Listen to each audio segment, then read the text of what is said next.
All right. Hello, everybody. Good morning. Hope all of you are doing well. So, last lesson, we started to talk about introduction to machine learning, and we saw different applications. We saw how important machine learning is and how important it was during the time. What kind of advanced algorithms we do have, and basically what we are going to study. Today, we are going to talk about a little bit about statistical learning, and then we go through classification and the concepts of the classification algorithms, so that we want to understand basic knowledge of how statistical learning is working and how answer the question why we need to know about the statistical learning. We explain the regression function today. We will see what does it mean. Of course, most of you know already, but we will have a look why in machine learning regression function is underlying understanding of everything. Then we introduce the course of dimensionality, so that we see what's the problem is and what's the challenge over there. After finishing these three topics, we go through the classification problems. We will have a general definition of the classification problems in machine learning, and we introduce Bayes' theorem. Then later we go through the Bayes optimal classifier as kind of heart of classification algorithms in machine learning. And actually Bayes' theorem is very important in different topics and in different techniques. For example, last semester we were discussing Bayes' theorem in Islam course, simultaneously localization and mapping to update the belief. And we have something similar concept here too. But before going through, is there any question about last week's course, or actually last lesson's course?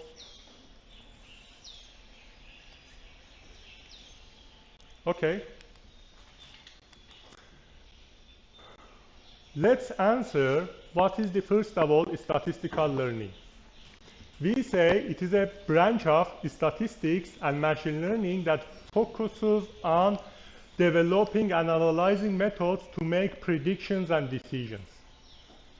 So what does it mean? It means that we have some data, we have knowledge of some problem, we want to have prediction, and we want to make decisions. This can be in any problem. We are not limited in one specific area. Can be in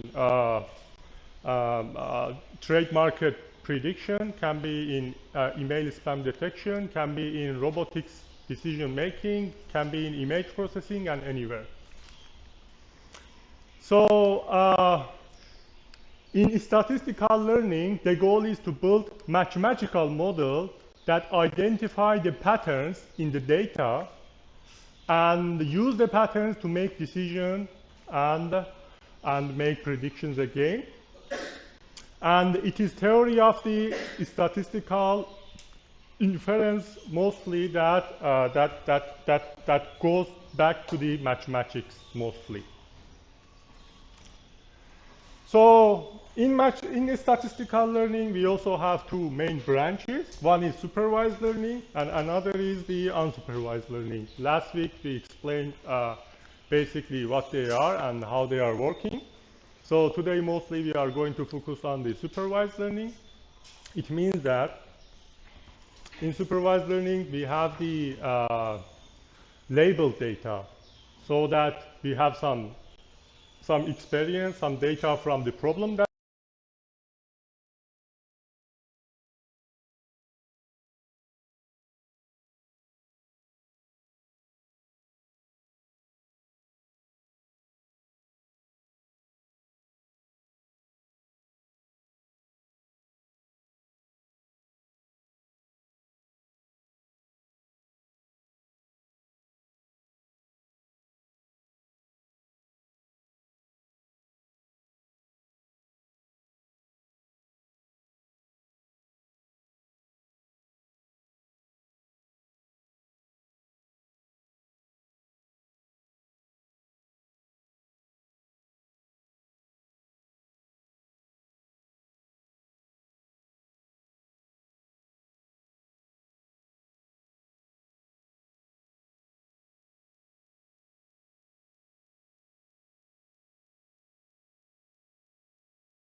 we say, okay, if you have a problem for statistical learning, if you have a problem that we want to solve, you have products, you are owner of company, for example yourself, or you are trying to help a company to have sale, whatever the product is. So one of the, of course, best technique to sell more is advertisement. And advertisements on TV, radio, and newspaper are different, like medias that you can use them. Now, one of the basic, like, understanding of the statistical learning can be like having a look at the data and trying to have a linear regression prediction to understand our data and the effects of the data on amount of advertisement that we are doing. What does it mean?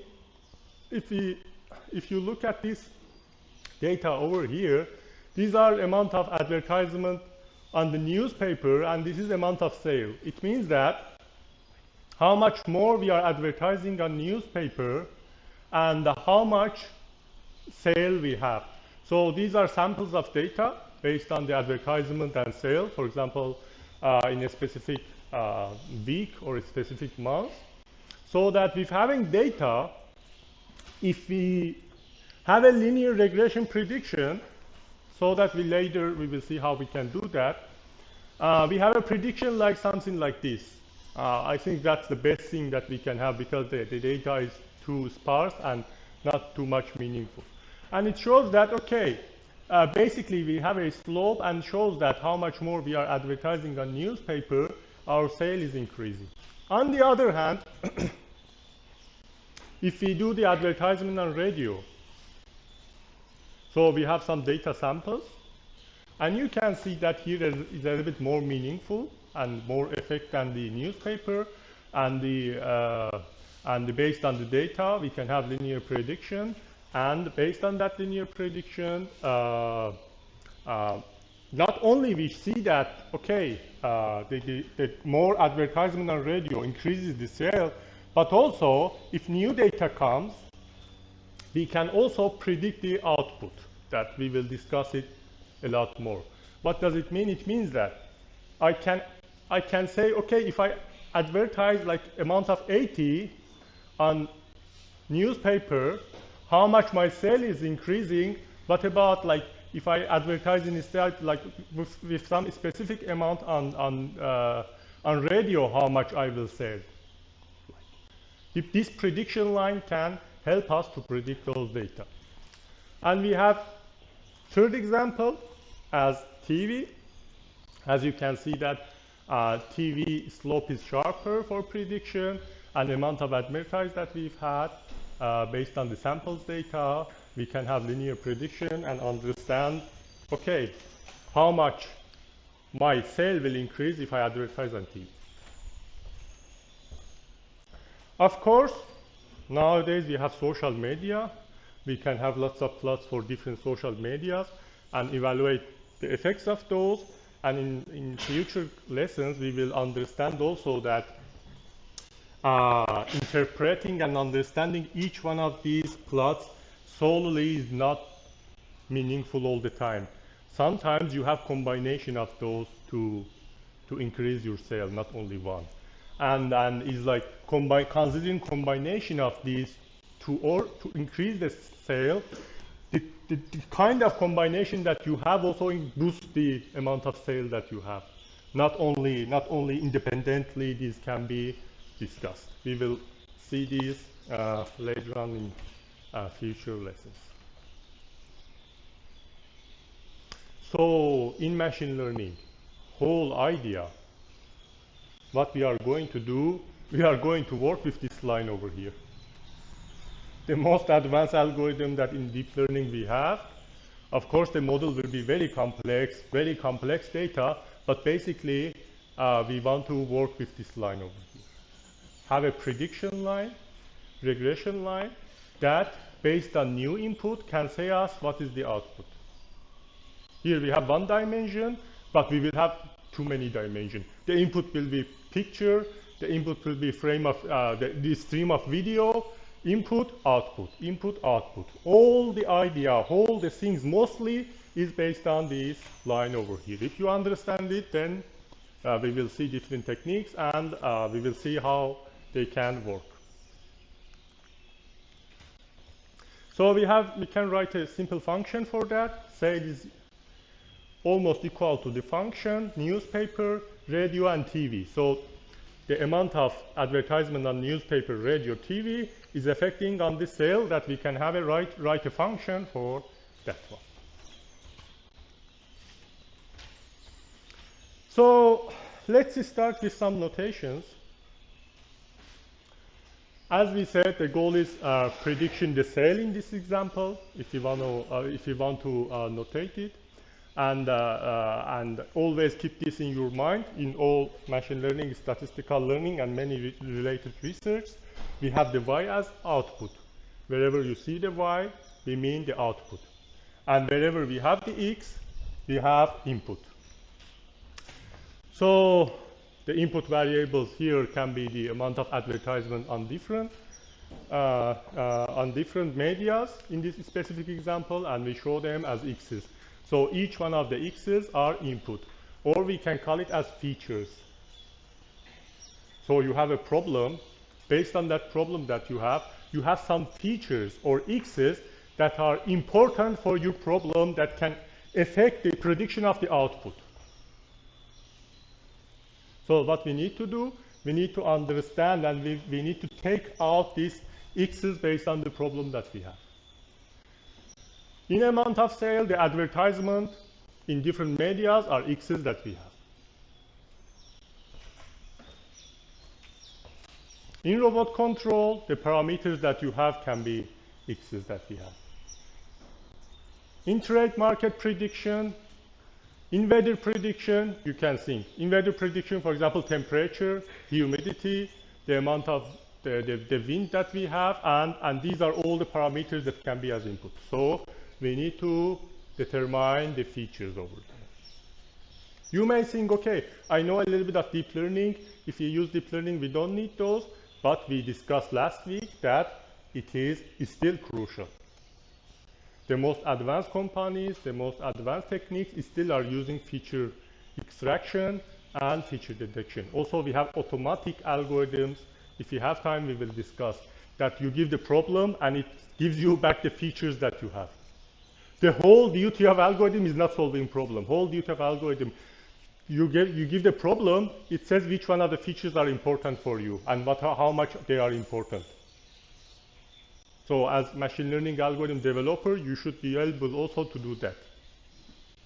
If the problem is not that easy and obvious that if by looking data you can understand. You have a data set of company, millions of data, and you have no knowledge of the problem that there is.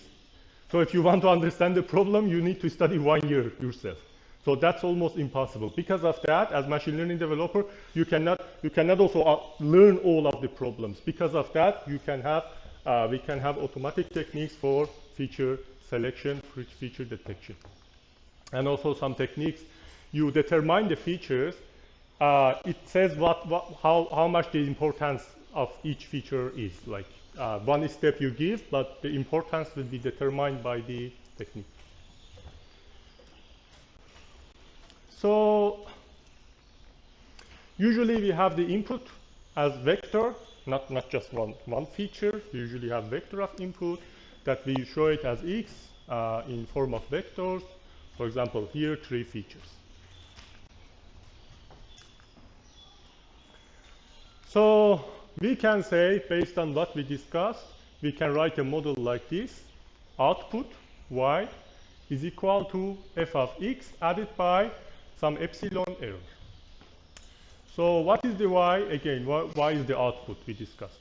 F of x, so this is the function that our statistical learning or machine learning wants to learn it, the f of x. So the feature comes. What should be this f to predict that line to give proper output for us, added by some error. So the error over here, what is this? some of the data, of course here we will have error, we will discuss it. So your model prediction has some error, right? For example here, let me go back quickly. If new data comes randomly, for example, my new data is here, unseen new data. So there is some error on my prediction because the X of input and output will have some error. That we will see how we can exactly formulate it later. So that error based on the model training can be reduced. But this error over here is the error that we cannot do anything with it. Why? Do you think why? Don't read it, just guess it yourself. This epsilon is the error of the output that already is there in output, for example, reading the data from output. We cannot do anything. The label, error of the labeling. So you have the image, for example, you label the cat there, but the label is not completely perfect. You cut it a little bit off the corner. So your model, your machine learning model, has no idea about that, right? You cannot do anything with it. That's the error that is existing. So that's the epsilon over here. So what we want to solve in mathematical form, as I explained to you, this is the mathematical form of whatever we want to learn. And we want to solve with different techniques in machine learning. The output equal to the function that gets the inputs with some error. So we want to learn different techniques to solve this f over here. The features will be a lot, some problems. Still, we need to figure out what should be the f. So here I also stated one example for you, price of the house.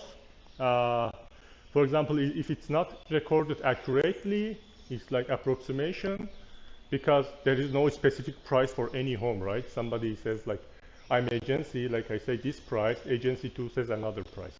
You don't have certain value for each home based on. For example, if you have inaccuracy there, then you cannot record it, and that's over. So what we can do to improve it, if you want to improve it, the only way to increase the sample size.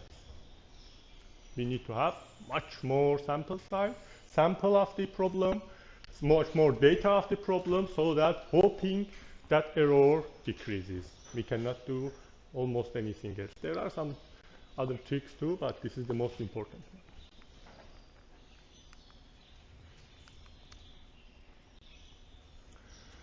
So if we have good f, we can have better prediction, this function, of y based on new data point. So that the data that we already have, we want to find out what should be the f.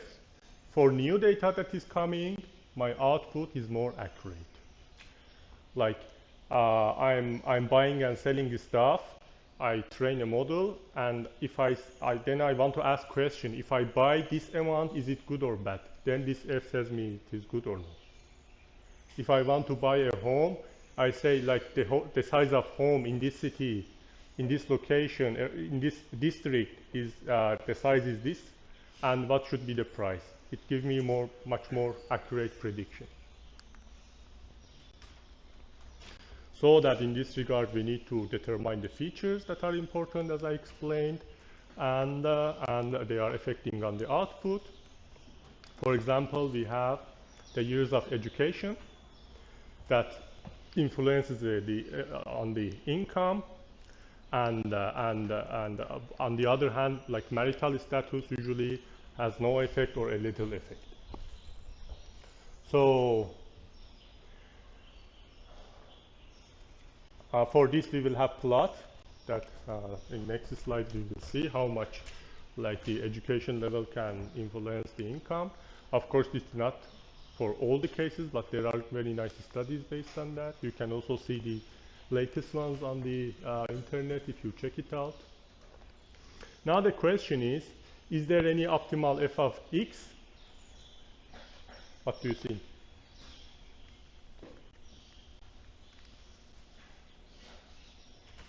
Can we have optimal f of x?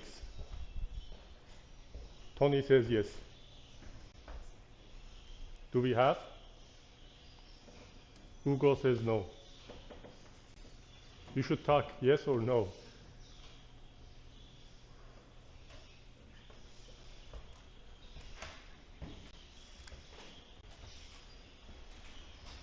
The answer to this question is very key point on machine learning. So if we have optimal f of x, it means that my model 100% can says what is the output for any unseen new data that is coming. But if it's possible, we will see what kind of problem we have. If it's possible, then we have the problem of the overfitting that we will see today. Let's go a little bit forward to answer the question by slides. I don't want to jump too much. So we say there may be multiple y values corresponding to one x that is visible over here if it comes over here. So let's assume we have this data over here. If you want to answer, is there any f of x exists that is optimal, it means that if new data comes somewhere around here, this is my model, red line. I trained some model to have prediction. Also, it's nonlinear.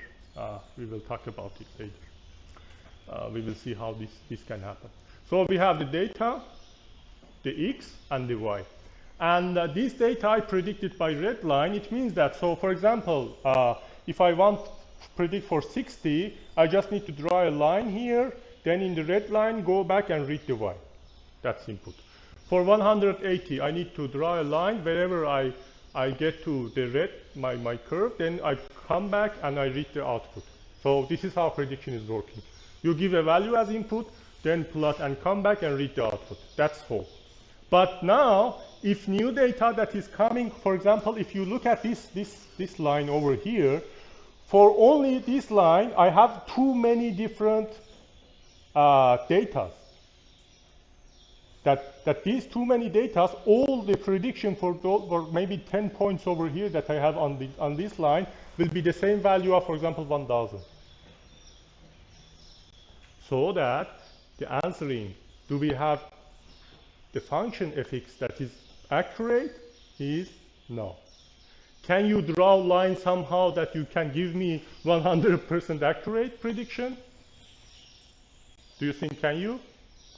So then you need to, like, this line should follow all of these points, and then you can maybe say, okay, 100%. But it still is not. Why? Because we don't need to this data. We need to predict new data. New data maybe comes somewhere else. Then it still is not 100% accurate. So that's why, even as the smartest creature in the world person, even we cannot predict 100%. We can have approximation. So we can write regression function. Regression function can look like this: f of x equal to expected y given by some data, for example, x equal to 120. So this expected function, who had reinforcement learning last semester knows so far what is this, and we have the same concept here. So we say the function fx is equal to expected value for the y that we have some input. For example, if x is 120, what is the expected value of y? It means that for expected value, I need to get average of these data points over here in simplest form. If I get the average of these points, I have this line over here, right?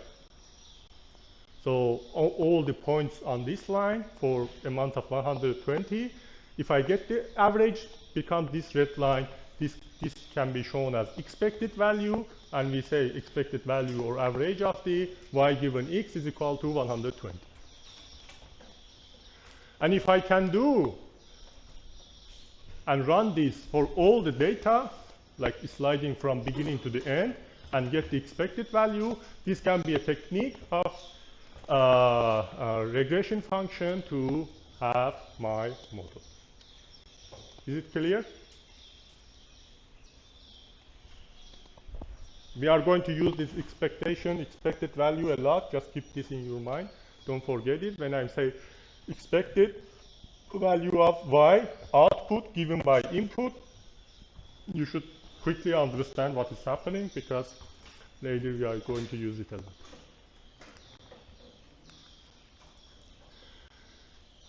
Now, formally, we can, based on what we understood, there we can define the regression function fx with vector of the x as input. So the function x, it means that I want to have a model. This is always the model that gets the input. So this input can be vector, f of the x1, 2, and maybe 100.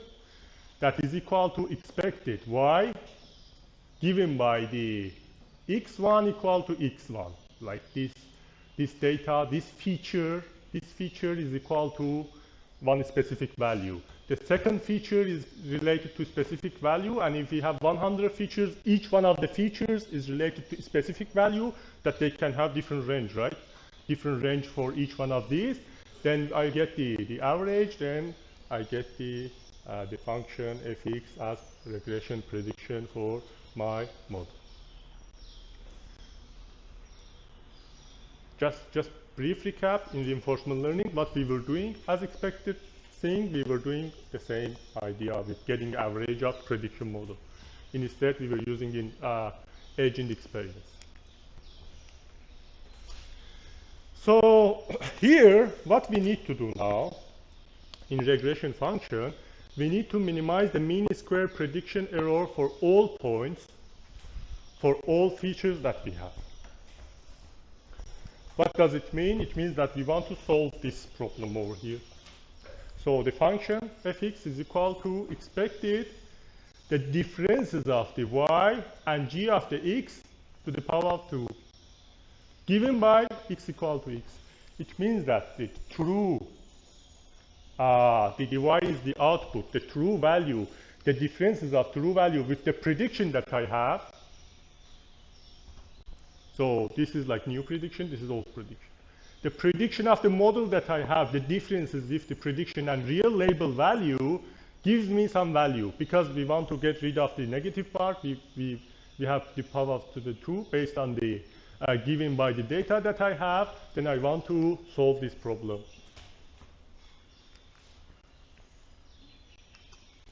So visually also, we will see it later in the examples, incoming examples, so that we will understand what is it more clearly. And what about the second part? What about the epsilon? Epsilon is the error of the real value and the f of x this time, that we cannot do anything with it because of the label and f of x. And how we usually show it, the important part of the epsilon is variance of the epsilon, that is the amount of variability of the error that I have over there. The variance shows amount of variability of dependent variables over there for me. So here, as I mentioned already, this error is irreducible. We cannot do anything with it, with epsilon, because it is not related to input variables. But on the other hand, we have the reducible part, that is the prediction model that we have. So if you want to put it together, you can see that we have this function, f of the x, the model that we want to predict, the expected, or the average of the differences of the y and f hat of x. I use different notations over here because we usually show with different forms that I want to explain in class. If you have, when you see those, don't get confused in different resources and books. So differences of the y and f hat of the x. This one, given by the x equal to x. So some features I have, I want to have the prediction differences with the output that I have and get the average of that. So that I can write in this form, f of the x minus f hat of the x is reducible part. The model that I have and the prediction model that I have, this is reducible.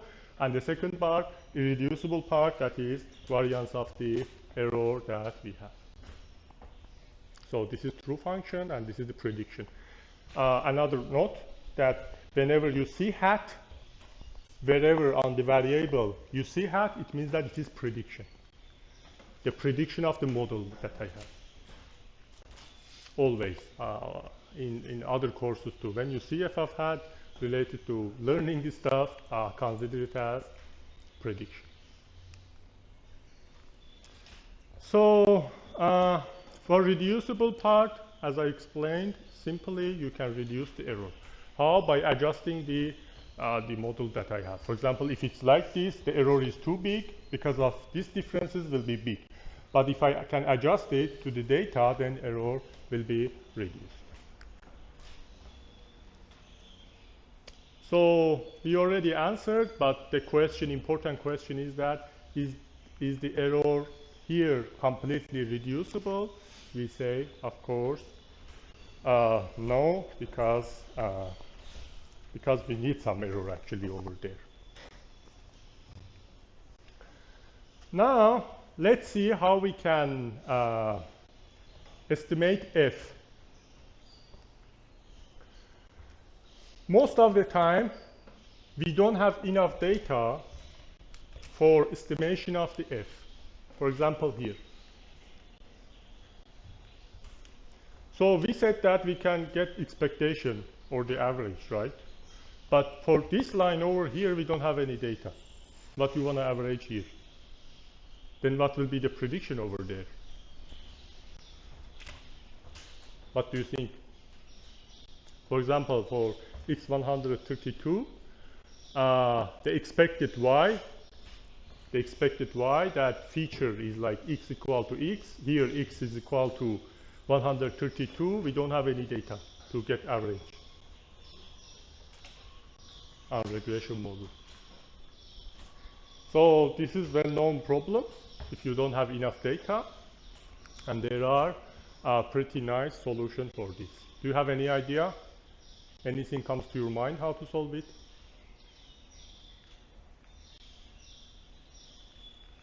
No? Nobody?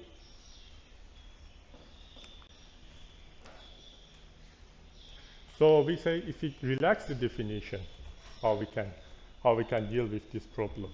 Instead of saying, okay, I have only this line to get the expectation, I can release it to more data. I can give some neighborhood to that data and get average of that neighborhood in my data instead. So that I can write the same function, f hat of x, predicted model of the x, is equal to average or expected y given by x, that x is belonging to the neighborhood of the x. The neighborhood of the x with some. So now I have data over the inside. This can be get averaged and show me the prediction for that data. Is it clear?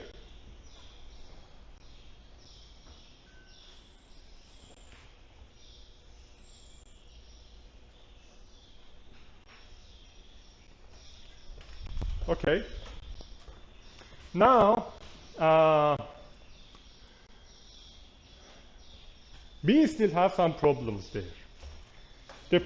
Another problem is that if the dimension is small, and number of variables that we have is small, so averaging neighborhood, also called as nearest neighborhood technique, should work pretty fine. But like, for example, less than 4 dimensions. But for large dimension, we still have the problem, because catching those data in neighborhood is not that easy. And that data may be in larger dimension are sparse on the environment. They distributed too far from each other. So that this problem is named course of dimensionality. So course of dimensionality problem, dealing with the high dimension data.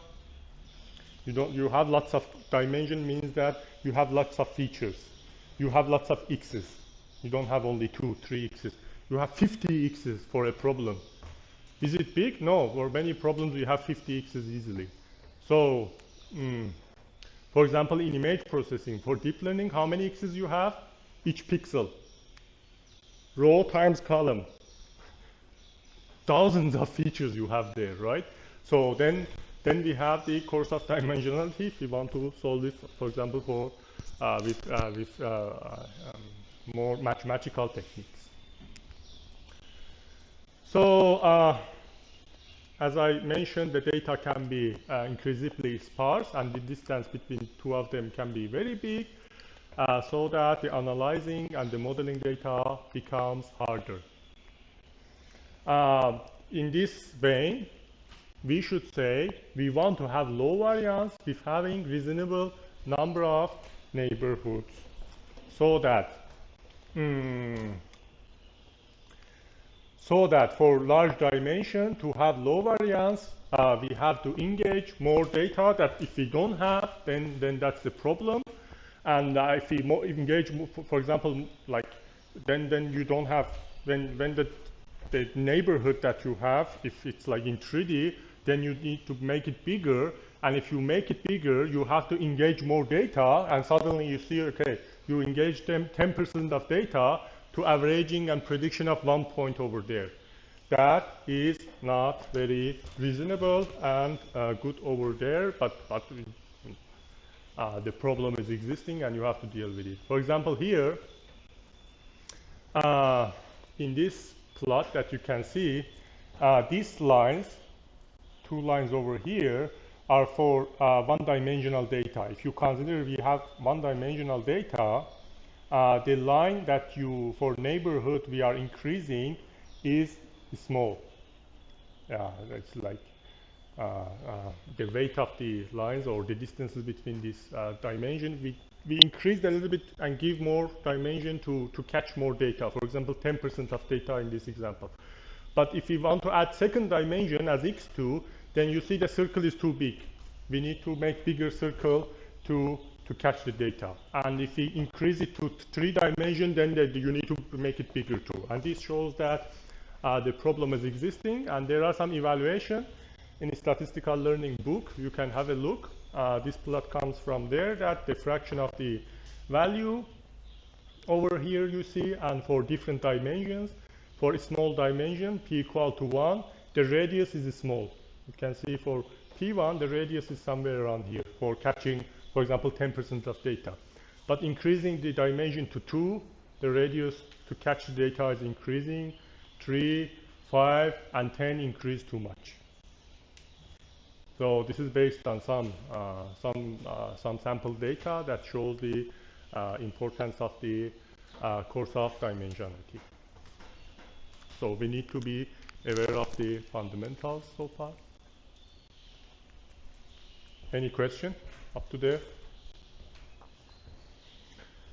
So we say to avoid the course of dimensionality, we can use parametric models. We can try to use parametric models that comes from regression models. The parametric models are important in the sense of the linear models, so that in linear model we can specify the terms of p added by 1 parameters, that p is dimension over here, and we can write a function like this that maybe you are familiar with it already.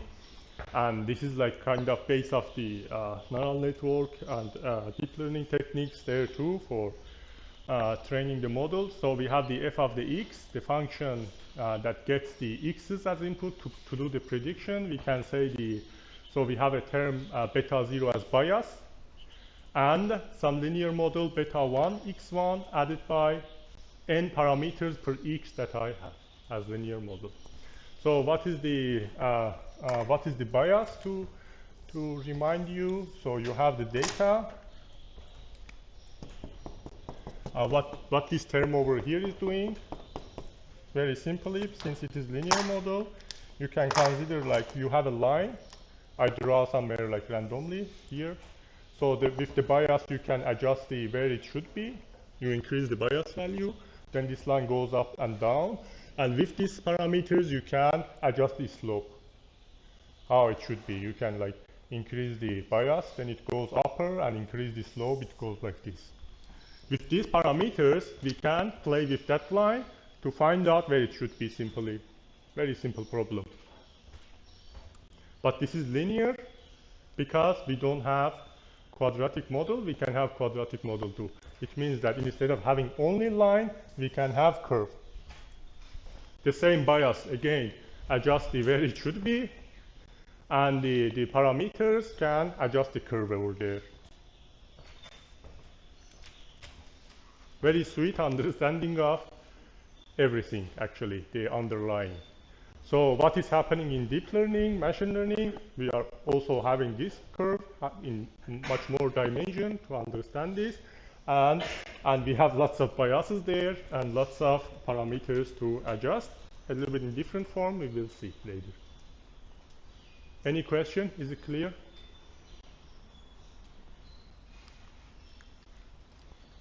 So the purpose of the fitting model is training data by estimating the parameters. We want to estimate these betas, all the things that we want to do. So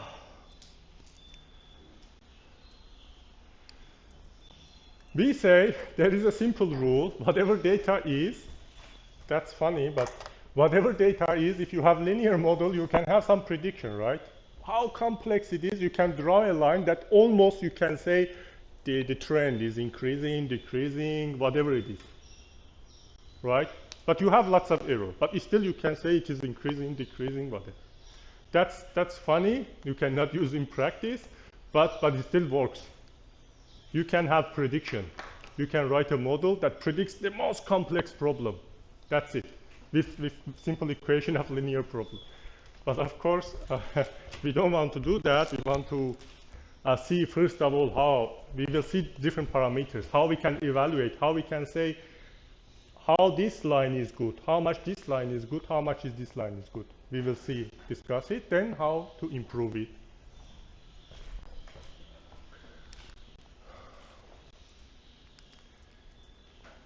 So if we predict the linear model is never correct, but still it is working because it is never correct because it has large error in our understanding, but it still may give you some basic knowledge of the problem. So here with the same equation, I've shown the some data and one linear model. So linear model comes with this equation, simple equation here. We will see later on some code examples too. So that just we will see the general thing later. We will see how to train it and how to adjust it. So we have the linear regression model based on the data, and you have a look at this red point over here. So that's the prediction for data 30 that shows something around 2.2 about.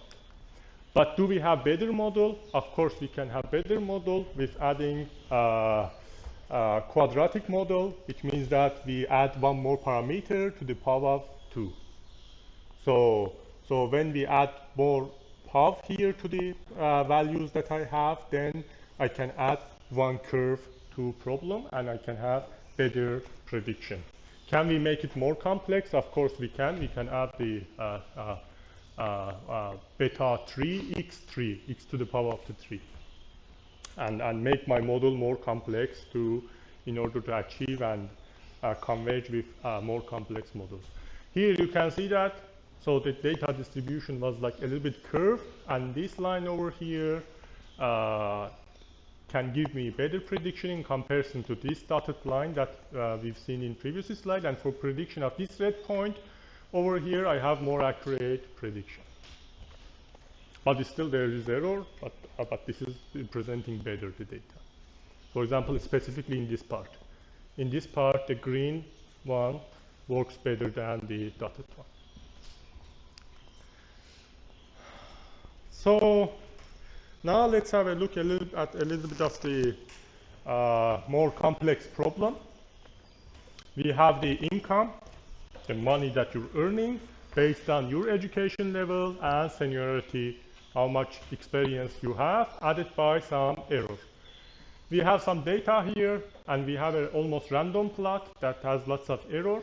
So each data and the error you can see with these black lines over there that shows the differences of the prediction of the model that I have, and for example, the prediction of this data that I have in data set, how much is the error. This is the seniority, and this is the years of education, and this is the income. And you can see that how much years of education is increasing in data. And seniority is increasing, the income is also increasing. The data is higher over here. How much they are lower, the income is lower too. So you don't have experience, you didn't go to college, you have lower income usually, but of course, if we have like very big data set, but still we have some people that are earning much more money and they are not fitting in this model, but basically for majority it is valid. And you can have a look on different reports yourself. So now for that model, if you want to have the function based on linear regression that we explained, we can write f hat as prediction of the education seniority is equal to this linear model, the parameters that we have, that the bias beta 0, beta hat 0 actually, added by beta at 1 on times the education, and second parameter times the seniority. And what we will have a model like this, a linear plane in 3D. So this is called, you can call hyperplane, or the plane that predicts the data that we have in 3D form. So that, is it good? I think that's not bad. If you have a look, the prediction based on the data looks reasonable. It means that you give the education that you have. You say, I have master's degree, and I have 2 years of experience, then estimate how much money you can earn. That's almost good estimation model. So if we increase the flexibility with adding some more dimension over there, we can have a little bit better model over here. You can see that the data, I don't know how much visible is from there, the data over here, we have lots of error with black lines. But here still we reduce the error over there. The prediction for the data we have is better. On the other hand, I want to increase the flexibility much more. I increase it, then what happens? You see that all the points, red points, are on the 3D plane that I have. Almost very accurately prediction. Is it good? Do you think?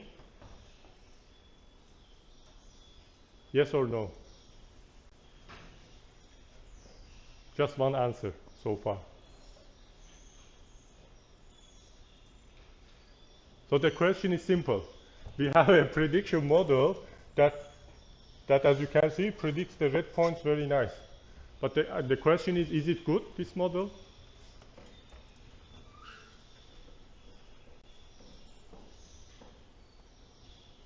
How come? No answer. Everybody is smiling. Leo? It is not good. Why? He looks at Ugo. Yeah, the problem is overfitting. The problem is overfitting because then if new data comes, my error for new data will be high. Then my training model is not generalized well for all the data that I have. That's the problem. So is it proven? Of course it is proven in advanced techniques, advanced models we will see also. In deep learning models, we will have different techniques to deal with that problem. In any advanced technique that we are going to study, we should take care about that. But let's first understand how we can evaluate it in simplest form, then show some examples and proofs.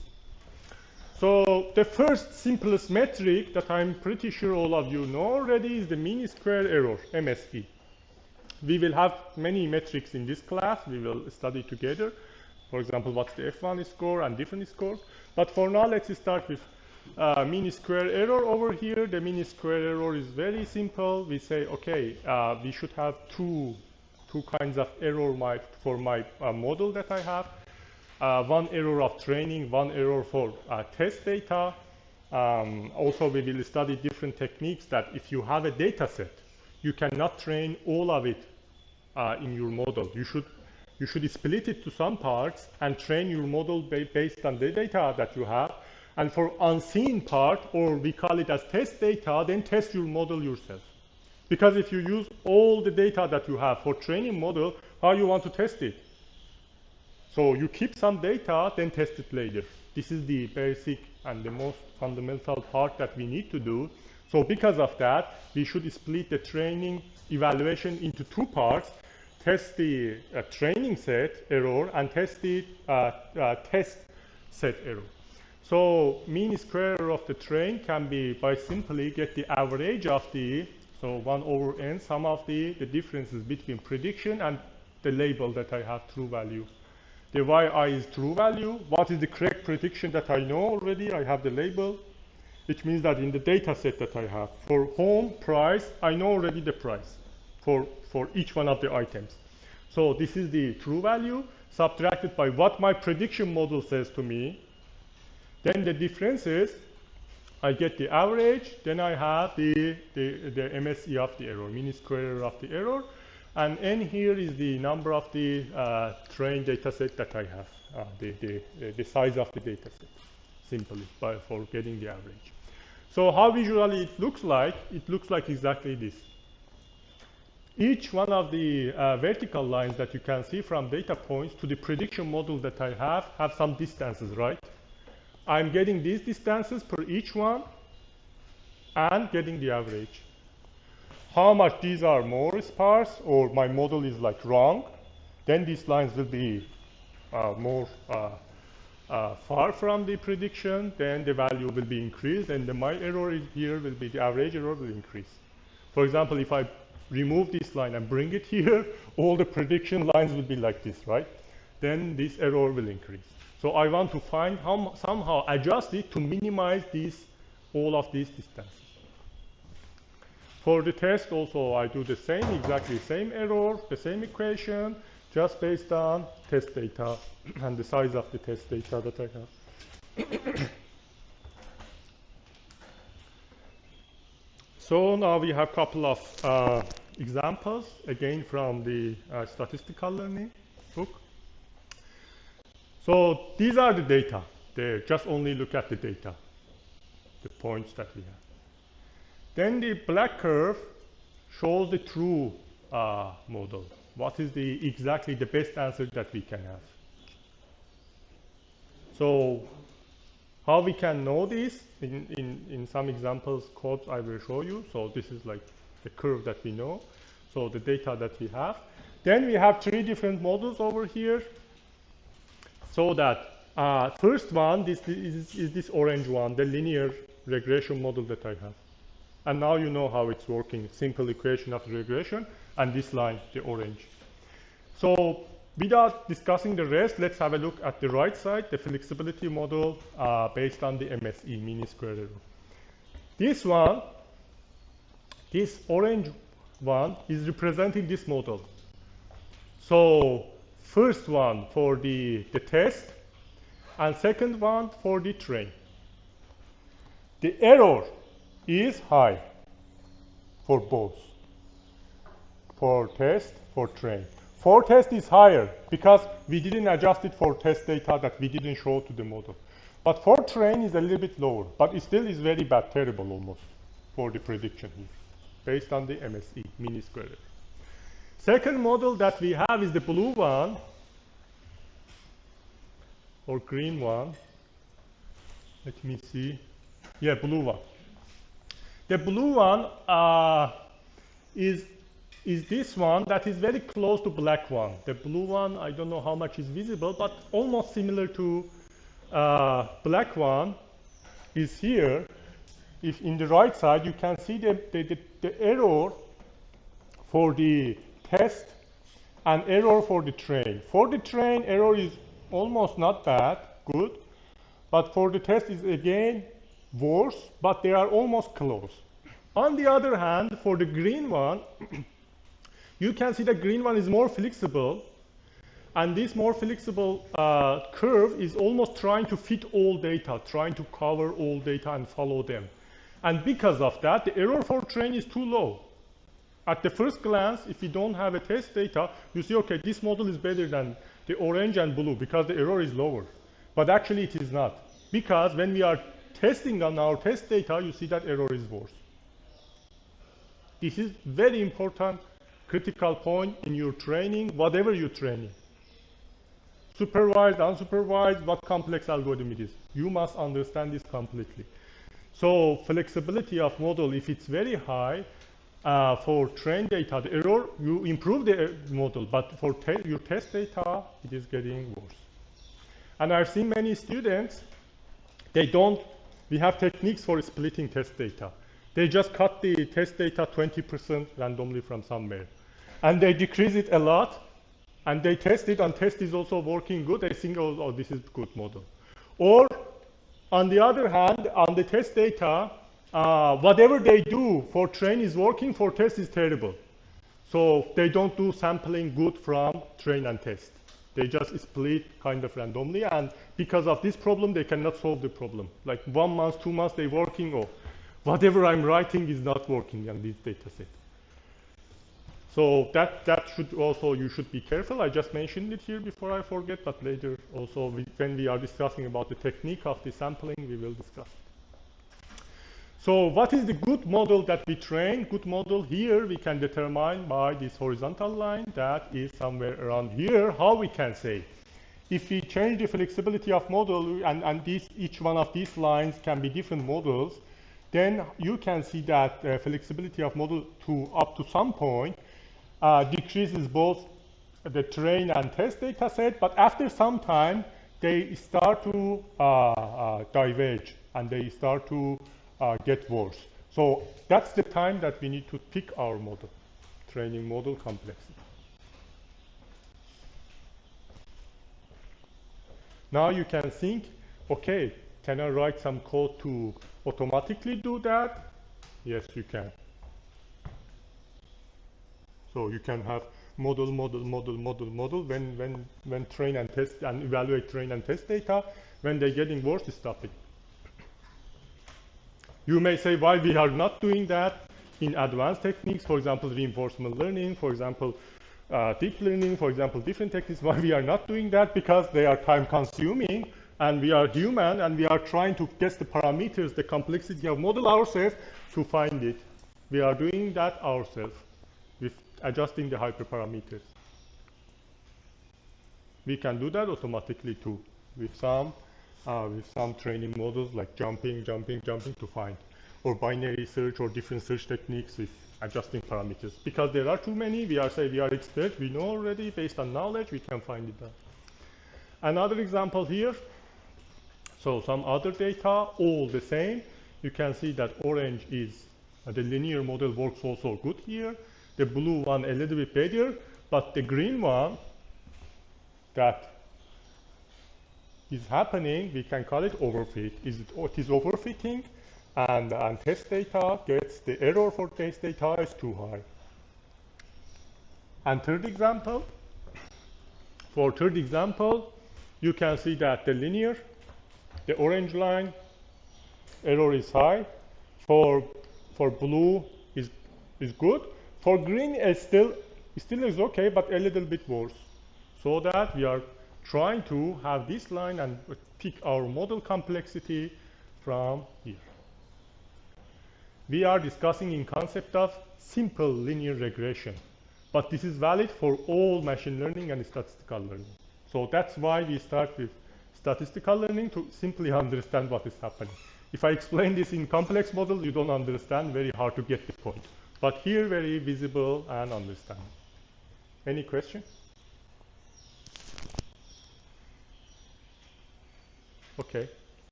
So, based on the things that we talked, we have flexibility of training model, some definition for it. Let's have a look. We say in machine learning and statistical learning, the aim is to develop models that can predict the output for new unseen input data more accurately, and the prediction can be divided into two components. First component can be called as bias. This is different with the bias that I was explaining over there on the term. So bias is the error from oversampling real-world problem. So that it's leading to underfitting, which means that if you have your errors, your model has a bias problem, it leads to have underfitting problem. So bias can be shown in this equation over here. We can write bias of the model that I have, prediction model that I have is expectation of the prediction model subtracted by the true value of the target variable that I have. The differences by getting the average is determining the bias. So then on the other hand, we have the variance. So first keep the bias in your mind, the simple. And the variance says that if we have the overcomplicated model that leads on overfitting, we can call it as a variance. And based on the equation that we already have seen, we can write the variance of the model. Also, don't mix it with the variance of the error that we had. So variance of the whole model is equal to expected value of the f hat x subtracted by expected value of the f hat x that we get the square error. So this variance give me the value that shows overcomplicating the model. So here we have the predicted target value, and this is the average of the all. So per all one. With getting, how we can simply calculate the variance. If you remember the equation, the differences between one instance per all and getting the average of the all again. So just we brought the variance equation into our prediction model, the same thing. So to understand this, now while we are talking about the bias and variance, we have the bias-variance trade-off. So hold this concept that we were talking about, the overfitting, and if your model is not training well, underfitting, we can say we have bias-variance trade-off as a term that we use in statistical learning and machine learning, and refers to balance between the simplicity and flexibility. So whenever you hear about the bias-variance problem or bias-variance trade-off, we say we want to talk about simplicity and flexibility and the things that we've seen in the slides. So the models that are too simple, they have low variance and high bias based on the term that we explained. On the other hand, the models that they are too complicated, they have high variance, low bias based on those two equations. So the goal is to find the best balance among those. And for bias variance trade-off, I've written some code that you can, I also will show you now that how this is working. So we have a sign here as true model. Then I distributed some data among this sign randomly. Then with two different degrees of regression function, I show the, this is the first one, second one will be in the right side. First one is the linear model. So that I calculated the same equations in the code, that bias, how much is the value, variance, how much is the value, and mean square error of the whole data point. So if you have one dimension, 1D regression, linear regression, and if we have more complex regression. Here I use degree 11. It means that the model is very complicated, like to the power of 1, 2, 3, 4, 5, 6, 7, 8, 9, 10, 11.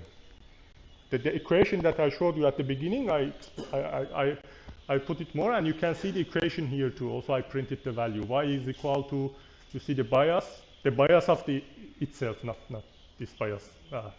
Don't mix them. So to the power of 1, 2, 3, 4, 5, then going away. And just now, have a look at the value of this bias, the equation that I showed, and variance, and compare them together. You can see the error over here is too small in comparison to error MSE of the left plot. But the variance, you can see the differences. And the bias, you can see the differences based on the complexity and simplicity. So we have Python example. Let me continue a little bit of the course. Later I will discuss this. I want to show you first this example here. I've developed another 3D one that I wanted to show you much more better understanding. We have some data in 3D X, Y, Z, whatever the parameters are, and these are totally random numbers that are a little bit increasing. And if you have linear regression model to predict it, you have this hyperplane for that. And you can see that we have high bias here again for very simple model, and low variance, the value of the variance is low. On the other hand, if you have a model with degree 4, if we increase the linear regression model from 1 to 4, we have model looks like this, better prediction, and you can see again the parameters over there. But if we increase it to 11 over here in 3D model, what's happening? This time the bias is too low and variance is too high. And what we are looking for, we are looking in complex model, avoid that, avoid this. Have a trade-off between high bias, low variance, low bias, high variance, and something like in middle, find the model in center. I will share the codes also with you too. Now you can have break like 5 to 10 minutes, then we continue the class. Okay, thank you.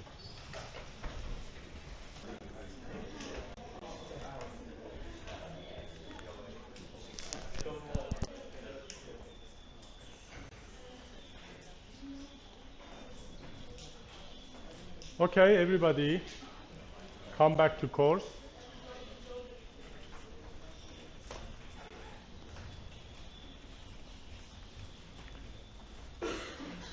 So usually you will see later students who had course with me, they've seen it, like we usually have 1-2 hours of course, something around, and last 1 hour is usually for practice, homeworks, or whatever you need to do in class. Because of that, I try to don't stop it as much as possible, then continue, and then you have time to do. But when we stop, like the time goes, and then we cannot catch it too much. Because of that, rarely I stop, but sometimes if you are tired, that's okay, you can tell me. Let's continue the topic. Even some weeks, maybe we have 1 hour, then rest 2 hours, you need to do the project and do the homework. That's how you learn. So today, what we've seen so far, we discussed about linear regression, and we discussed about the statistical learning concepts, and we came up to bias variance trade-off, and we understand that we have data and data set, and based on this data set, we can have different prediction models, and we saw that how we can get the error of each model in the simplest form as MSE, and understand the concept of bias variance, and know how we need to make trade-off between those.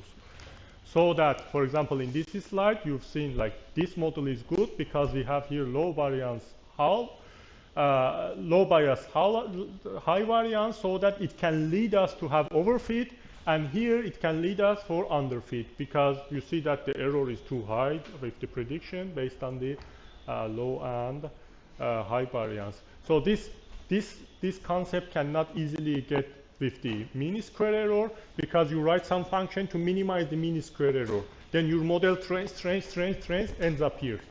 But you think it's good, but it is not good. So the good one is a little bit not have more error of the mean square error that you can determine by bias variance trade-off. That's the concept that we also need to know. So everything is clear? No question?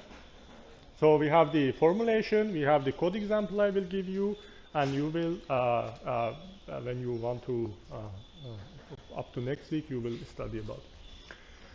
So here we have another bias variance trade-off models from the book that shows, for example, mean square error, bias, and variance all together. These are based on different models. So mean square error is decreasing, red line here you can see decreasing up to there, and at the same time bias is also decreasing, and variance is starting from here and goes up to goals. After some time it increases and gets worse.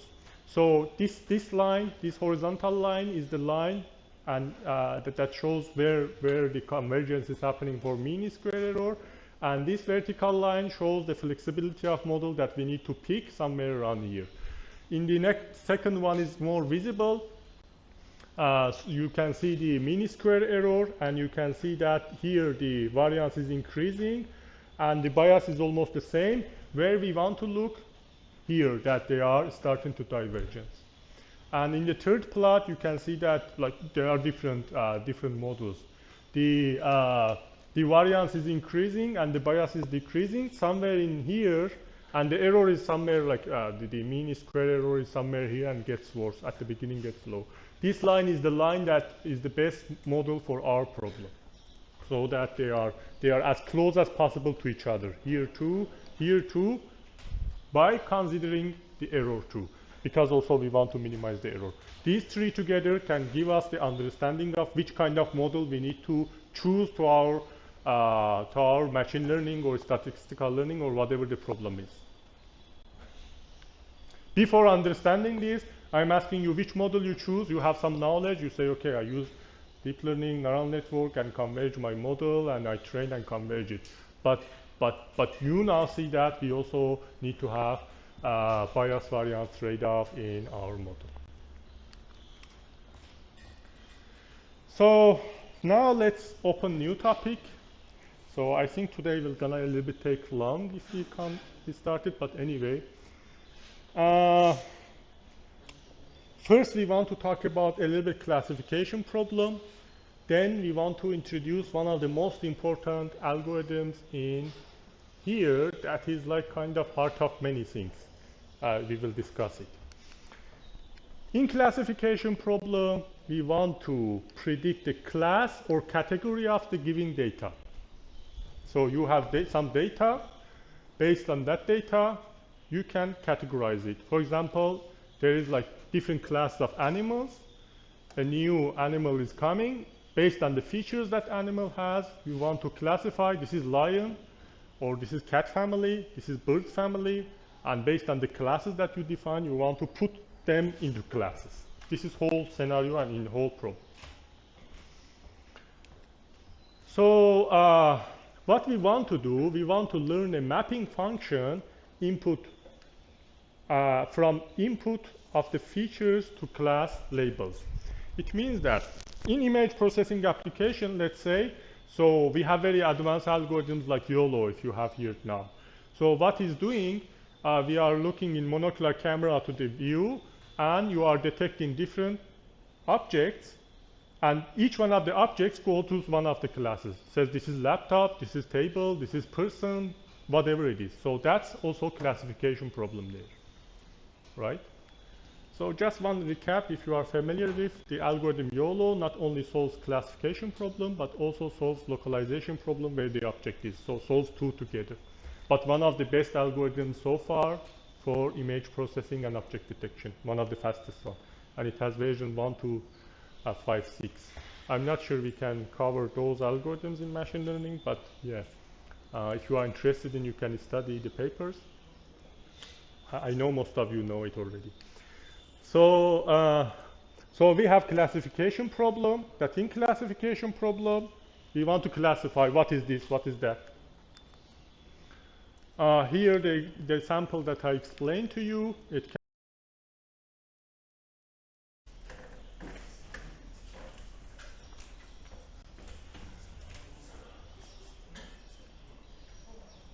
so the importance of the Bayes theorem is clear for you. I think most of you maybe also know it already, the basic concepts of probability. But let's have a look how we can reform it and bring it into classification problem. Meanwhile, I'm explaining the theorem itself. I'm also trying to bring it to the one problem of the machine learning to make it more understandable for you. And at the end of this chapter also we will see exactly implementation of the code at whatever I'm explaining over here to make it very clear for you. So the Bayes theorem describes the relationship between conditional probabilities and probability of the output y given by observation or evidence of the x can be written in this form, you know, like probability of y given by x. Whatever x is, the probability of what is the probability for y as conditional probability. And with Bayes filter, we want to understand how to update our belief of the information. What does it mean? I have data set and new data is coming. I have, based on this data set, I have some belief that this data is coming based on the features, what class it is. And I want to assign it to one of the classes. So this is called belief, and I want to kind of update the belief, not suddenly change the belief. Because like I see this guy, I say most likely he's smart, for example, based on my experience. But later I see this is he's stupid, right? But I don't change my understanding of all guys with his features, correct? But it's still like he's very smart and one of the smartest students that we have. But I mean, like the updating that should be based on updating the belief, and even in the classification, that Bayes filter can be a nice example to do that. So as I mentioned, we want to go the course with the one example. Here I go with the spam detection as example to understand the Bayes theorem. So first of all, let's have a look and recap what is the spam detection and how it's working. We say if we have categorical data, naturally, first of all, we call it as qualitative. So whenever you have categorical data, you should remember that we have the data that is qualitative. And then in spam detection, the objective is to classify the emails that either are spam or ham, or not spam. Both terms can be used. So you have all emails, everyday emails are coming, some emails going to spam, some emails going to your inbox. How that is happening, we want to have a look, basically. So we can write the mathematical form, a little bit more formal form, that we have a C classes should be spam or ham based on the data that is coming. So the whole task here is constructing a classifier C of X that can assign each one of the emails that are coming to the that is unlabeled. We don't know if it's spam or not, but we have already data set of the emails that we know these are spam, these are not, and their features. And based on that, we want to classify new email that is coming. To do this, we have different algorithms in statistical learning and machine learning. One is the Bayes theorem that we want to talk about first, then we extend it to the algorithm. We say, as a start, as I explained already, we need to distinguish the features. We have some features in spam detection. We can say, okay, x1, x2 up to xp, And based on that features, I can define for spam detection. For example, we have the word frequency. So one technique to simplify the features that I have for spam detection technique is, instead of saying each features have random variable, large amount of variable, I can convert it to make it simpler as binary form of representation. It contains this feature or not. It contains this feature or not. What does it mean? It means that, like, you're getting an email, maybe there is $sign inside. Your friend randomly sends you about description of money with $sign. Usually spams have containing money, $sign, or those contents that are related to your bank account or something. I have a lot of money, I want to leave my country, I need your help, those kind of sentences. So we can determine them and say, okay, this email contains those or not as feature. So I listed some here. For example, word frequency, that indicates whether the word appears in an email or not. So for example, how many $sign, how many money, how many of those. If they are in certain value, we can say, okay, 0 and 1. HTML tags, if it's existing in the email or not. Sender information, like we know the sender already or not. If it's that's very important features, the sender email. The message length, how big is it? That if it's longer than certain threshold that we have. Image analysis, so is there any image inside the picture or not, can be as a feature that indicates it is spam or not. Time of date of the sending, so if it's in a specific period of day or week and month that suddenly too many emails comes, and that specific time, based on the emails that we have, you may getting the spam in certain time from that server. And content of the email that you can analyze based on the some features that you define. You can say, okay, these features, if are existing, can be 1 or 0 based on definition and binary features that we define. So is it clear? We just define the features that we can have in binary form, that we can say 0, 1, 0, 1, exist or not in this email. So in Bayes' theorem, we say we can update our belief or probability of an email is spam or ham, so that this is based on the observation of the features of the email. So those features we want to observe and say spam or ham simply. And what we do, we first write the Bayes' theorem equation. I'm sure you already have seen it, so usually you should see it in this form, in the right. And usually if we extend the p of the x underneath, will become something like this. So we break it down, don't worry, I've written the equation in this form. Probability of the y given x is equal to this term over here, so that y is the random variable and x is also random variable.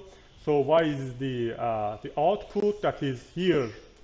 Just we have two values, becomes binary, but can be random variable, like how you have 100 classes, whatever. So it's spam or ham. Then for input, we have the input features that we discussed already. There can be like the inputs here in this exam for spam input. Now, using Bayes' theorem, formally what we want to do. We have different components that we need to know how they are working. First part we call as posterior probability, p of the y given by x, that we want to calculate. Then this is equal to the prior probability times likelihood divided by the marginal probability. These are formal names that we call for each component of the Bayes' theorem. In next slides, I'm going to exactly determine what these are. The concept is simple, but also looks complicated. Don't worry, we try to make it as simple as possible. So what is the posterior probability? Let's start from beginning. That's very clear. We say probability of being this input x's, the features of data that is coming. Here email is coming, it has some features. Based on this, what is the output? Is it spam or it is ham? Clear? So we want to, but when we want to calculate this, we want to calculate the posterior probability or the posterior of the problem. So I can write it in this form. P of the spam, instead of y, I'm writing spam.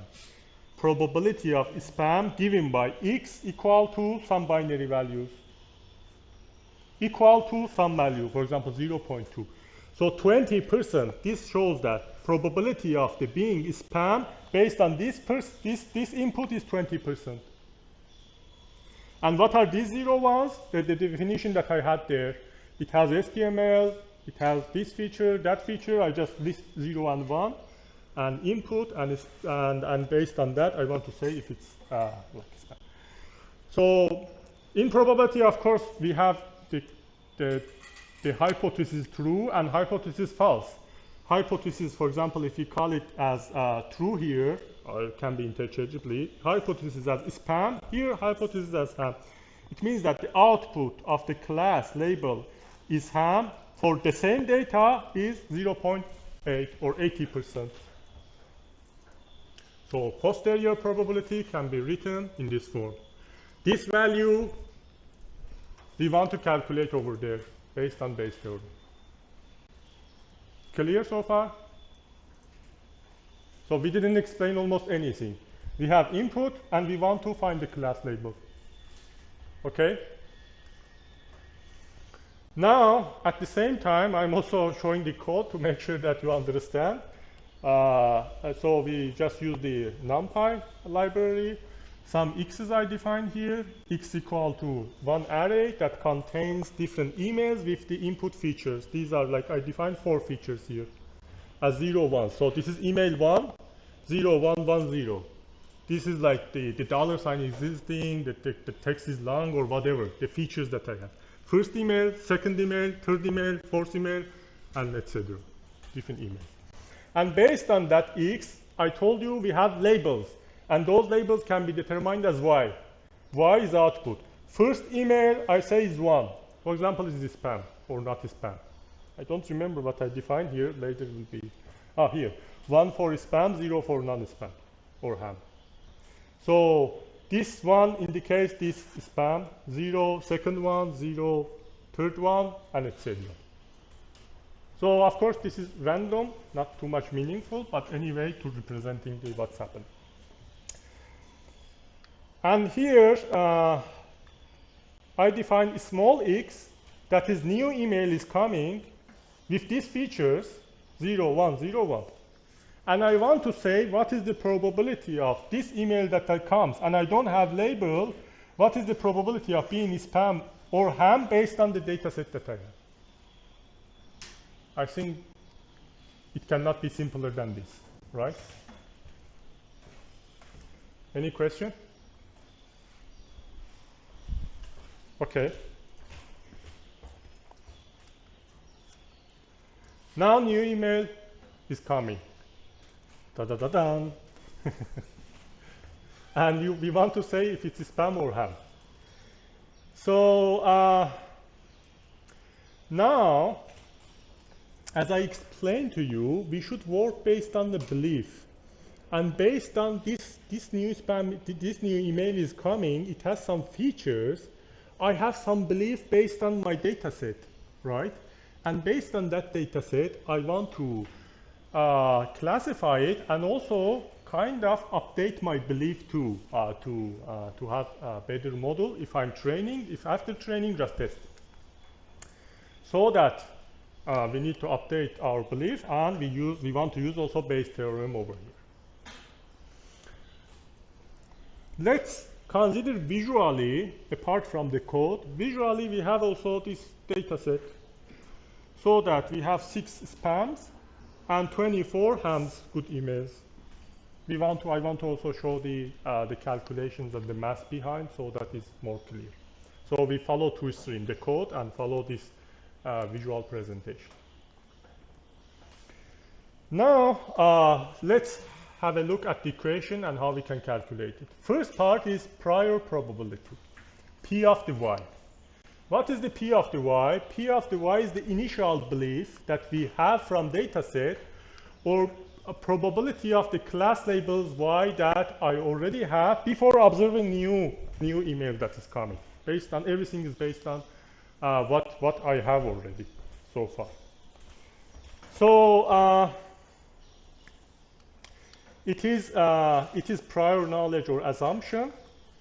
Can be also assumption. You may say, okay, I don't have data set, I want to have as expert an assumption. Can we use it? Yeah, you can use it. Or like external knowledge as user. You can say, okay, I have some external knowledge based on problem, and I can inject it to my problem and consider it. Can you do that? You can do that. And the question is, okay, now we will see next slide how to calculate it, but the question is, for prior probability that we say is based on the data set or based on the knowledge that we have, if we don't have both of those, what we can do you think? So we say, okay, we don't have even data set at the beginning. If we want to train or something, we don't have the data set, and also we don't know. What we can do there for this prior probability? Any idea?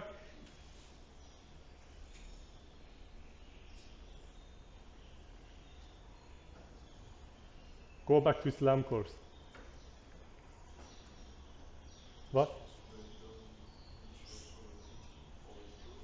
Yeah, we can split the probability to everything. We can say, okay, class A, B, C, D, all are the same, we don't know. We distribute the probability over all classes evenly. If we know prior, it will give us some information. If we don't know, we say, okay, we don't know, just equal probability of being in each one of the classes. That I've written here, equally likely to occur. But let's see how we can calculate this prior probability. That's the data set that we have. For prior probability, we need to calculate P of the y equal to y. What was that y? Y was the label, right? Can be 2 in this example. Spam or ham, correct? If we have 10, we need to calculate 10. We have to, probability of y is equal to probability of ham, that is equal to the all count of ham emails over the sum of the ham and spam, that becomes all data set. So that 0.8. It says that 80% of my data set, my prior knowledge, that says when new email comes, the 80% should be, most likely will be ham, good email. On the other hand, I calculate the probability of y for spam and calculate 6 divided by whole becomes 20%. That's the simplest understanding of probability that we have. We call it prior because we want to use it. And you can plot it that, okay, the data set that we have, emails 20% to 80% ham or spam.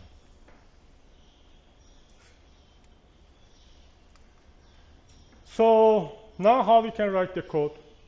Simply, the code also is continuous. So the P of the spam is equal to the sum of the y over the length. Why sum of the y here? Because we only have 2 classes, one will be summed together, right? 1, 0, 1, 0, 1, 0. Ones are one class. If just simply sum, we sum it. But if you have different kinds of class, you need to change the code a little bit, some kind of, because 0, ones will be 1. And on the other hand, P of the spam, I could do the same, but 1 subtracted by P of the spam in probability reverse of it, not of it, becomes the probability of ham. P of spam, P of ham. I calculate for prior probability in this part. First stage, actually first in calculation. Second stage is calculating this part over here, likelihood. For likelihood, we want to say the probability of observing every feature combination of the input instances x given by the label of the class. If you see, we say probability of x given by the y. So by given y label, for all the combination of the x, I want to calculate the probability that I call it likelihood. So this likelihood is actually distribution over input features and can be like Gaussian model or something else too. So that also it's called as density function. To see how it's working and make it more clear for you, let's have a look. We say likelihood can be calculated as how many of each class are fitting the features of income data, so that I have new email, right? So because this x is the feature, right? And this y is the output. So I have new email. That new email features is fitting with how many of my this class and how many of this class, class 8b, class 1, 2, class spam, not spam. And by checking those, I see that, okay, these emails, this amount and this amount are fitting over there, so that I can write the equation, the probability of the x spam, probability of the x's of the given by the spam is 2 over 6, 2 over 6 on this spam data set, this spam part. Two of them are fitting based on my features over 6. On the other hand, for the ham, 14 are fitting over 24, 0.58. So that I calculate the likelihood for each one of the spam and ham based on this data set that I have. Now, let's have a look at the code, the same thing. So probability of the given spam, given ham. I just get the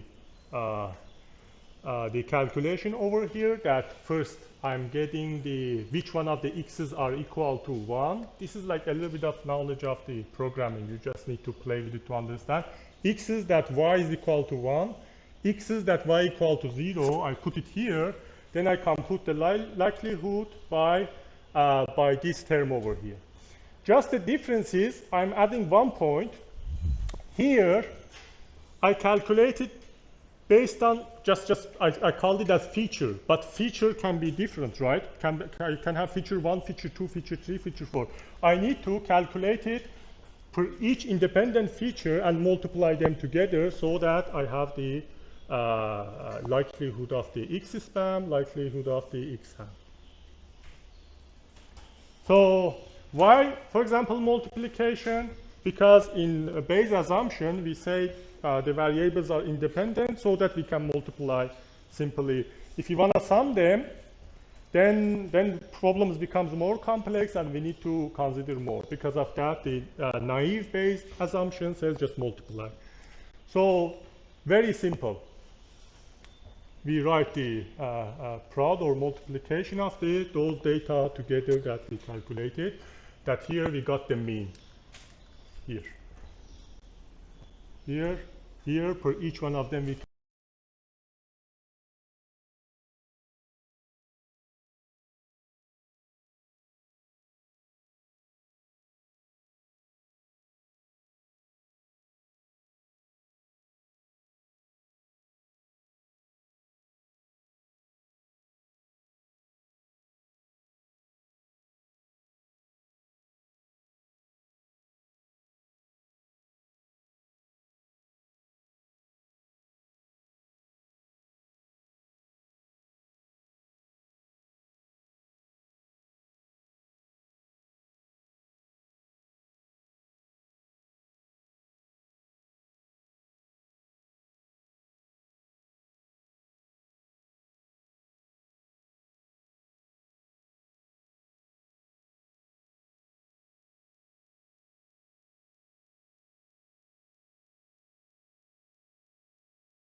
Any question?